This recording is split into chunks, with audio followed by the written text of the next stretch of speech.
En réaction au 75e anniversaire de l'OTAN, qui a eu lieu depuis le 9 juillet 2024 à Washington, la Chine et la Biélorussie ont effectué des exercices militaires à 5 km de la frontière avec la Pologne, c'est-à-dire à 5 km de l'OTAN. La limite orientale de l'Union européenne et de l'OTAN. 400 km de frontière entre la Pologne et la Biélorussie, alliée de Moscou, où les tensions s'intensifient. Depuis lundi, Minsk a entamé des exercices militaires conjoints avec la Chine, dans un camp d'entraînement près de la ville biélorusse de Brest, à seulement quelques kilomètres de la frontière polonaise. Les événements se déroulant dans le monde sont préoccupants. La situation est inquiétante. Par conséquent, nous allons nous entraîner à de nouvelles méthodes de manœuvres tactiques. Des manœuvres qui font suite à la visite en Chine lundi du ministre biélorusse des Affaires étrangères et qui surviennent alors que les membres de l'OTAN sont réunis en sommet à Washington. En réaction, la Pologne dénonce mercredi les provocations incessantes de son voisin biélorusse et dit se préparer à un conflit à grande échelle.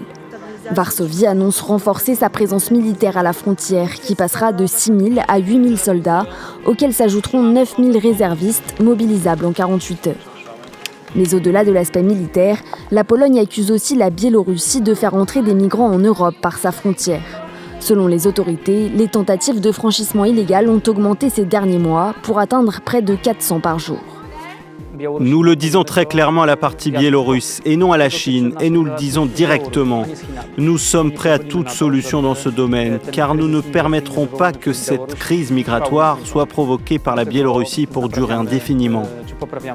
C'est pourquoi nous améliorons la barrière à la frontière biélorusse, nous renforçons les forces de police à la frontière, mais nous disons également clairement au niveau politique que cela ne peut pas durer éternellement.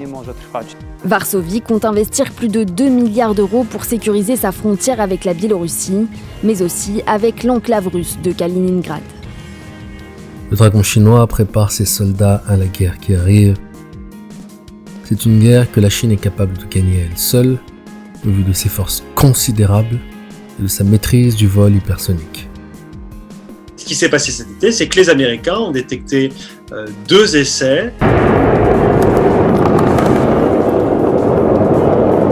La Chine aurait mis en orbite un véhicule qui est resté en orbite, donc un certain moment, avant de rentrer dans l'atmosphère et d'aller frapper un site X ou Y. Du côté américain, c'est une surprise puisque c'est un développement chinois qui est nouveau.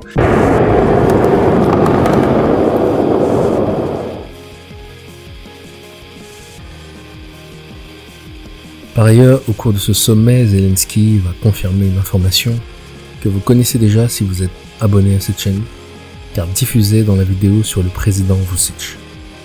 Tout le monde attend novembre. Les Américains attendent novembre, en Europe, au Moyen-Orient, dans le Pacifique. Tout le monde se tourne vers novembre.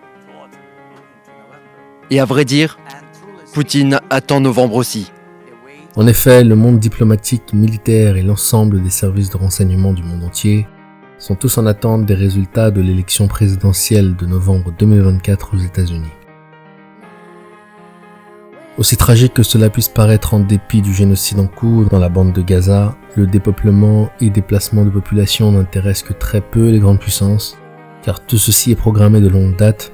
Je ne peux pas m'éterniser sur ce sujet sous peine d'être striké ou shadowban. Les différents conflits, que ce soit au Soudan, dans l'est de la RDC, qui a fait plus de 8 millions de morts, en Érythrée, dans le nord du Cameroun, du Nigeria, même dans le Sahel, n'intéressent pas les grandes puissances. Le grand public a les yeux rivés sur la Palestine, et les chrétiens ont les yeux rivés sur ce qu'on appelle Israël, mais seuls ceux qui écoutent l'esprit de la prophétie ont les yeux rivés vers le ciel. Pourquoi ? Quand ces choses commenceront à arriver, redressez-vous et levez vos têtes, parce que votre délivrance approche. Nous ne sommes pas des ténèbres pour que ce jour nous surprenne.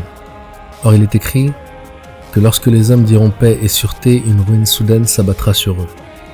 Chrétiens, vous devez apprendre à ne pas vous laisser balloter à tout vent de doctrine ou de nouvelles. Vous devez avoir les yeux fixés vers le ciel, afin d'être à l'écoute de l'esprit de la prophétie, afin de pouvoir savoir faire le tri au niveau des informations. J'ouvre une parenthèse ici. Je vous ai dit que le pays qu'on appelle Israël n'est pas notre jauge à court terme. Notre jauge, c'est ce que la Bible appelle la terre lointaine. Cette terre lointaine nous permet d'identifier comme signe et prodige la descendance du vrai Israël, c'est-à-dire Isolélé. Écoutez attentivement Deutéronome 28, 46-49 pour comprendre. Elles seront à jamais pour toi et pour tes descendants comme des signes et des prodiges.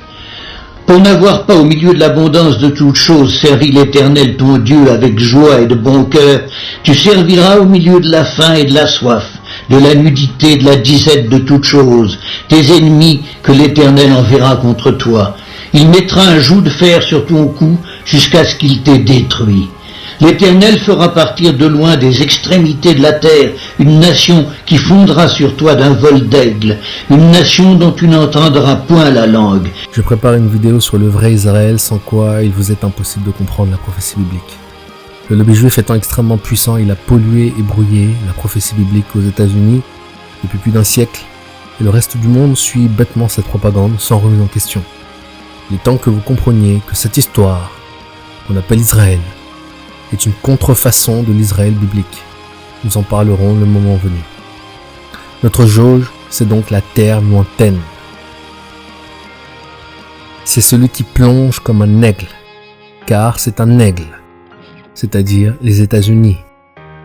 Dieu s'est souvenu de sa méchanceté vis-à-vis des 4 siècles de servitude de son peuple, le vrai Israël, et cela correspond également à l'angoisse de Jacob, Jérémie 30, verset 7. C'est aussi la Babylone politique, Jérémie 51, et Apocalypse 13, versets 11 à 18, la bête qui monte de la terre. Comment peut-elle monter de la terre? Comment peut-elle s'élever de la terre, si ce n'est par ses ailes d'aigle? La Troisième Guerre mondiale qui arrive est un jugement contre cette bête qui est les États-Unis, afin de transférer le pouvoir aux Banabagogo, c'est-à-dire les enfants de Magog, qui sont la Chine, qui est la dernière bête, qui est le dragon, qui mettra en place le nouvel ordre mondial. La Seconde Guerre mondiale était un jugement sur le lion, c'est-à-dire l'Empire britannique, afin que celui-ci transfère le pouvoir à l'aigle, qui est les États-Unis. Je vous ai dit précédemment que le Seigneur m'avait personnellement interpellé en début d'année sur le mois de novembre 2024. Je continue de prier afin d'avoir plus d'informations. Mais nous devons prier pour que les élections américaines se déroulent dans l'apaisement et que les résultats ne soient pas contestés au point de créer une guerre civile. Que personne ne vous trompe. Cette guerre civile aura lieu. Tôt ou tard. Vous la verrez de vos propres yeux. Mais nous devons prier pour qu'elle ait lieu le plus tardivement possible. Il y a une date butoir, il y a une année butoir limite que le Seigneur m'a révélé. J'en parlerai dans une autre vidéo. Blessing.